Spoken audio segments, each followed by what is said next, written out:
Okay so now we are gonna talk about Syed Ahmad Barelvi. Syed Ahmad Barelvi جو ہے وہ 1786 میں لکھنؤ کے قریب رائے بریلی نامی جگہ میں پیدا ہوئے. اس لیے ان کے ساتھ نام کے ساتھ بریلوی بھی آتا ہے.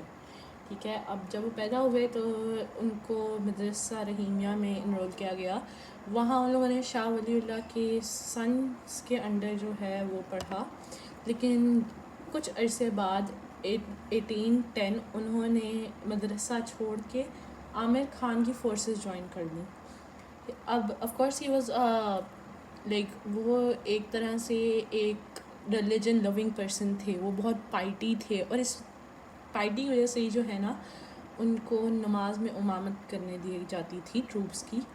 لیکن اس کے ساتھ ساتھ ہی used to believe that armed struggle was the solution. تو اس لیے انہوں نے ایک آرمڈ اسٹرگل جو ہے وہ شروع کی تھی. لیکن ابھی ہم ڈیٹیل میں پڑھیں گے. تو سب سے پہلے تو یہ کہ وہ عامر خان کی آرمی میں گئے. وہاں انہوں نے یورپین ویپنری سیکھی اور پھر جو ہے وہ 1817 میں وہ دہلی واپس آئے عامر خان کی آرمی کو چھوڑ کے. اور اب جو ہے ہی وانٹیڈ ٹو پیوریفائی اسلام. ٹھیک ہے.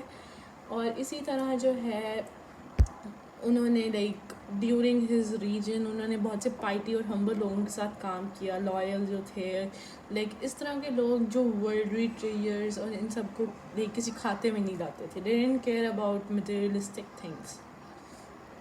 تو اس لیے پھر 1821 میں وہ حج کے لیے گئے. اور تھرو آؤٹ ہز پاتھ انہوں نے all over India meetings host کی اباؤٹ جہاد. کانفرنسز میٹنگس لائک اویئرنیس پھیلائی ایک طرح سے کہ جہاد ہے کیا, اسے کرنا کیسے ہے. اور اسی طرح وین 1823 میں وہ واپس آئے تو اس ٹائم تک وہ بالکل تیار تھے کہ وہ اپنی جہاد لانچ کریں. اور یہ جہاد انہوں نے شروع کی تھی پنجاب سے, وہ بھی رنجیت سنگھ کے اگینسٹ, کیونکہ اس وقت جون سا پنجاب کا لیڈر تھا وہ رنجیت سنگھ تھا. اس لیے انہوں نے اپنا فرسٹ اٹیک رنجیت سنگھ کے اوپر کیا. اب ان کی جو فورس تھی ان کو مجاہدین کہا جاتا تھا. اور ان مجاہدین کے ساتھ مل کے انہوں نے پشاور میں اپنا ہیڈ کوارٹرز جو ہے وہ اسٹیبلش کیا. اور اس کے بعد انہوں نے رنجیت سنگھ کو ایک لیٹر لکھا. Ranjit Singh was like very oppressive. وہ بہت زیادہ اوپریشن کرتا تھا لوگوں کے اوپر, تو انہوں نے مسلمس کے اوپر. تو انہوں نے رنجیت سنگھ کو لیٹر لکھا جس کے اندر انہوں نے رنجیت سنگھ سے کہا کہ آپ مسلمس کو فریڈم دیں, لائبلٹی دیں, لینینسی دیں, اور else will attack you with the مجاہدین فورس. اور رنجیت سنگھ نے ایک طرح سے ان کی بات پہ کان نہیں دھرے, اور اسی کی وجہ سے جو ان سا پہلا اٹیک تھا وہ اٹک کے اوپر لانچ ہوا ان 1826 21 دسمبر. اور یہاں سے جہاد موومنٹ جو ہے وہ شروع ہوئی. اور پھر دوسرا اٹیک ان کا ہوا حضرت کے اوپر جہاں پہ انہوں نے 6 کو ڈیفیٹ کی. اور اس طرح ہی during the reign time to time ان کی آرمی 80,000 مجاہدین تک چلی گئی. لیکن پرابلم کیا تھی کہ یہ 18,000 مجاہدین جو ہیں یہ different communities, different culture, different back ground, different thinking سے بلانگ کرتے تھے.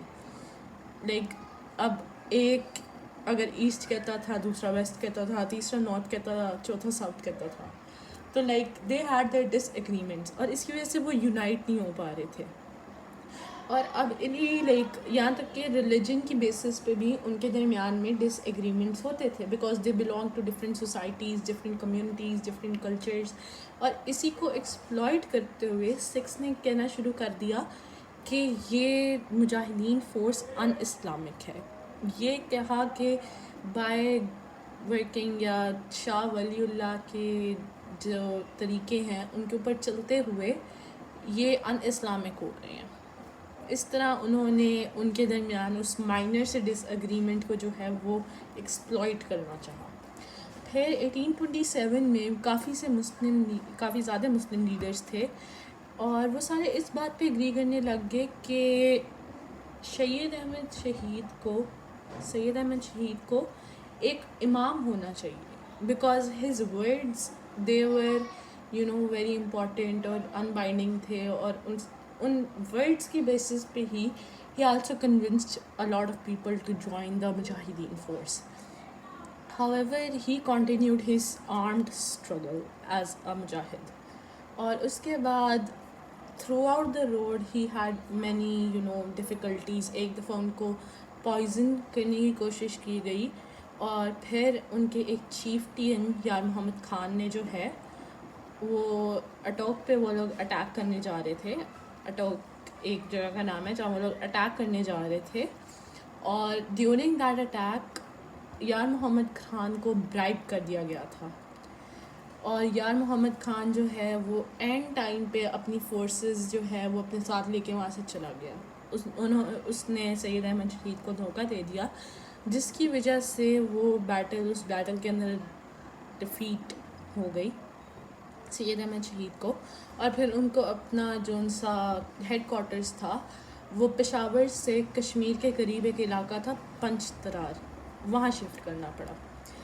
اور پھر یار محمد خان جو ہے وہ لیٹر وہ تو چلو he was killed in the fights in the battles, لیکن پھر اس کا بھائی سلطان محمد خان جو ہے وہ سید احمد شہید کے اگینسٹ ہو گیا, اور اس نے سید احمد شہید کے اگینسٹ جو ہے وہ فائٹ کی.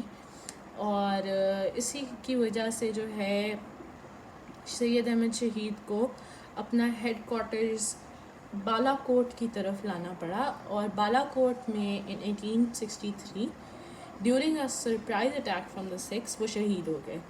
ایکچولی بالا کوٹ جو ہے وہ ایک ایسی جگہ تھی جو 3 سائڈ سے ماؤنٹین سے کورڈ تھی, اور اس کے آنے کا صرف ایک راستہ تھا, اس لیے اس کو بہت سیف کنسیڈر کیا جاتا تھا. ہاؤیور وہاں کے جو لوکل لیڈرز تھے انہوں نے سید احمد شہید کو دھوکہ دے دیا, اور انہوں نے سکس کو پہاڑ کے اندر سے راستہ بتایا. اور جب سکس نے سید احمد شہید پہ اٹیک کیا تو اس کی وجہ سے ان کی 8000 کی آرمی میں سے 6000 جو ہے ان کی فورس بھی ماری گئی, اور اسی کے ساتھ اسی اٹیک میں سید احمد بریلوی بھی شہید ہو گئے. ہاؤیور جو ان کی جہاد موومنٹ تھی وہ 1863 تک چلتی رہی. سید احمد شہید ہوئے تھے لیکن اس کے بعد بھی 1863 تک موومنٹ چلتی رہی, اور اس موومنٹ کو اس وقت بہت ہائپ ملی تھی, اور بہت سے لوگوں نے اس کو جو ہے وہ جوائن کیا تھا, بیکاز وہ اس ٹائم پہ واحد موومنٹ تھی جو مسلم کو نان مسلم رولرز اور اپریسرز سے ان کو فریڈم دے رہی تھی, بچا رہی تھی.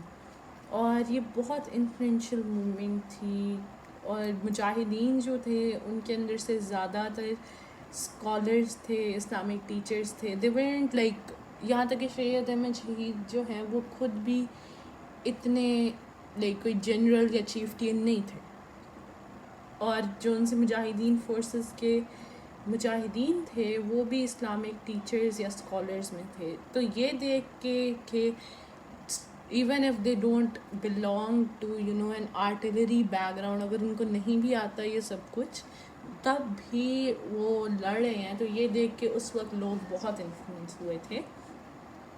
اور اس موومنٹ کو جو ہے یہ بھی کہا جاتا ہے کہ جہاد movement was a movement that